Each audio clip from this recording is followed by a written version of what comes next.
तर ज्यावेळी खातेवाटपाची चर्चा झालेली होती त्यावेळी कृषी मंत्रिपदाची ऑफर दिलेली होती असं छगन भुजबळ यांनी दावा केलाय। तर माणिकराव कोकाटे यांचं कृषी खातं बदलून क्रीडा आणि युवक कल्याण खात्याची जबाबदारी त्यांच्याकडे देण्यात आली आहे। ऑनलाईन रमी खेळल्याच्या प्रकरणानंतर हा निर्णय घेण्यात आलाय आणि यावरून महाविकास आघाडीच्या नेत्यांनी कोकाटे यांच्यावर निशाणा साधलाय आणि सरकारच्या निर्णयावर प्रश्न उपस्थित केलाय।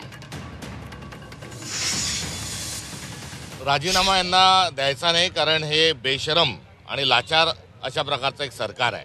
त्यामुळे एवढे मोठे मोठे कांड होत असताना जेव्हा आपण खाते बदलतात तेव्हा ते दोषी होतात, ते पत्ते खेळतच होते, हे त्यांना मान्य आहे। आणि आता तो त्यांच्या निर्लज्जपणाचा कळस असा की तुम्ही रमी खेळता का, तर मग आता क्रीडा विभागाची जबाबदारी सांभाळा आणि रमी या खेळाला आता आंतरराष्ट्रीय स्तरावर मान्यता द्या, त्याला ऑलिम्पिक स्पर्धेमध्ये सहभागी करा, त्याला एशियाड स्पर्धेमध्ये सहभागी करा आणि आता रमी खेळणाऱ्या माणसाला शिवछत्रपती पुरस्कार आणि द्रोणाचार्य पुरस्कार महाराष्ट्र शासनाची द्या, ही त्यांच्याकडून असणारी आता या सरकारची अपेक्षा आहे आणि त्याकरता त्यांना बहुतेक क्रीडा खातं दिलं असावं।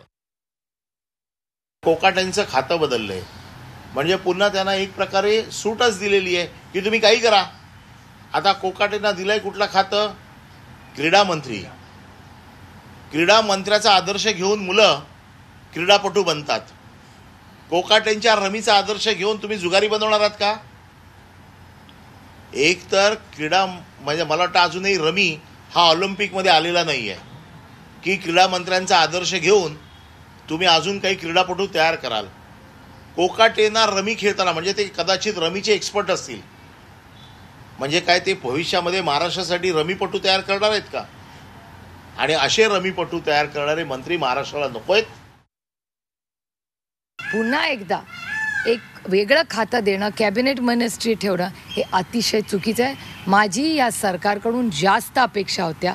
हे असंवेदनशील सरकार आहे, जो माणूस त्यांच्याच सरकारला भिकारी म्हणतो, शेतकऱ्यांचा अपमान करतो, काळ्या मातीशी इमान राखणाऱ्या तुमच्या माझ्या अन्नधान्य पिकवणारा, जो तुमच्या माझ्यासाठी रोज कष्ट करतो, अशा शेतकऱ्याचा अपमान करणाऱ्या माणसाला प्रमोशन देऊन ज्याचा राजीनामा घ्यायला पाहिजे त्याला महत्त्वाचं स्पोर्ट्स खातं दिलं जातं, हे अतिशय दुर्दैवी आहे। मी त्याचा जाहीर निषेध करते।